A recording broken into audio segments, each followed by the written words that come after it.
Bayangkan kalau hidup kita di dunia yang semua orangnya sama cara berpikirnya, sama budayanya, bahkan sama agamanya. Mungkin gak akan ada konflik, tapi pasti bakal membosankan banget kan? Setuju. Justru keberagaman yang bikin dunia ini kaya akan warna. Tapi masalahnya masih banyak orang yang sulit menerima perbedaan. Dan itu yang bikin kita harus ngobrolin topik ini. Gimana caranya supaya kita bisa hidup berdampingan dengan damai meskipun berbeda. Nah, kalian lagi dengerin Ayo Bertoleransi, podcast yang bakal ngobrol santai tapi serius soal toleransi, keberagaman, dan peran penting tokoh agama dalam menjaga harmoni sosial. Aku Felixia, bareng Fadil dan Andrew. Oke yuk, kita mulai.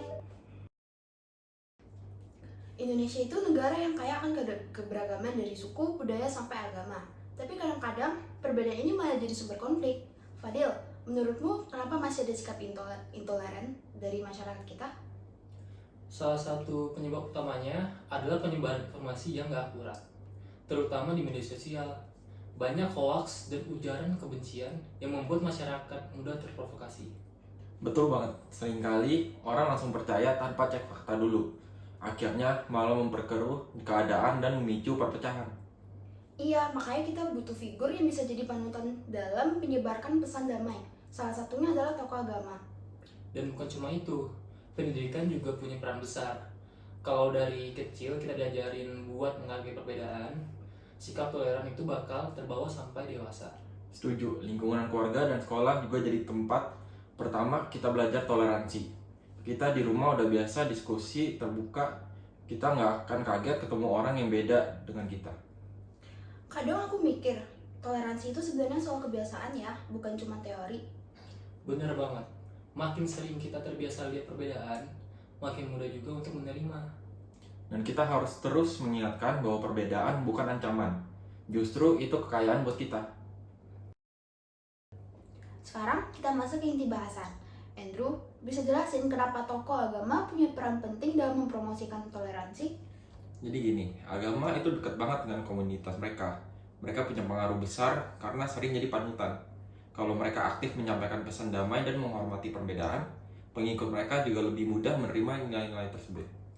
Iya, apalagi mereka bisa mengajarkan bagaimana agama seharusnya menjadi alat pemersatu, bukan pemecah belah.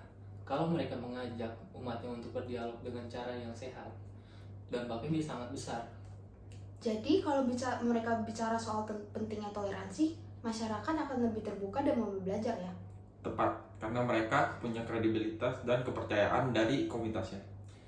Dan bahkan lewat ceramah atau khutbah mingguan, mereka bisa menyisipkan nilai-nilai kemanusiaan yang universal. Itu cara yang efektif banget untuk menjangkau hati umat. Benar, dan yang paling penting, mereka bisa jadi jembatan antara kelompok-kelompok yang berbeda.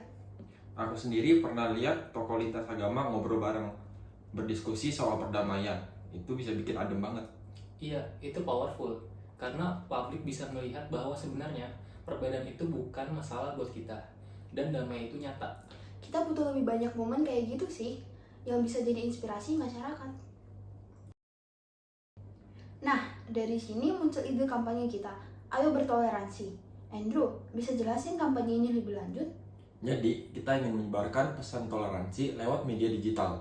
Ada 2 bentuk konten utama yang kita buat, podcast ini dan infografis edukatif. Infografis itu penting banget, karena visualnya menarik dan gampang dipahami.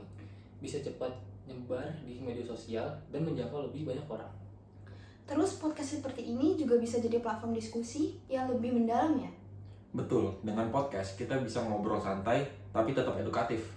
Harapannya makin banyak orang yang sadar akan pentingnya toleransi dan mulai menerapkannya dalam kehidupan sehari-hari. Dan yang paling keren, siapapun bisa ikutan. Kalian bisa share konten kami, kasih opini, atau bahkan ceritakan pengalaman kalian soal hidup berdampingan dalam perbedaan. Nah, itu baru komunitas yang hidup, terlibat, aktif, dan saling belajar. Kita juga buka ruang kolaborasi. Mungkin kalian punya ide konten atau pengen gabung jadi narasumber. Atau mau ajak kami kolaborasi di kontes kalian? Boleh banget. Intinya kampanye ini bukan milik kita doang, tapi milik kita semua orang yang percaya pada toleransi. Wah, seru banget diskusi kita hari ini. Sebelum kita tutup, ada pesan terakhir yang mau disampaikan? Dari aku, yuk mulai dari diri sendiri. Biasakan cek dulu informasi sebelum membagikan sesuatu di media sosial. Dan jangan takut untuk ngobrol dengan orang yang berbeda keyakinan. Kita semua bisa belajar dari satu sama lain. Setuju banget. Terima kasih Fadil dan Andrew. Dan buat kalian yang dengerin ini, jangan lupa ikut terus podcast Ayo Bertoleransi. Sampai jumpa di episode selanjutnya.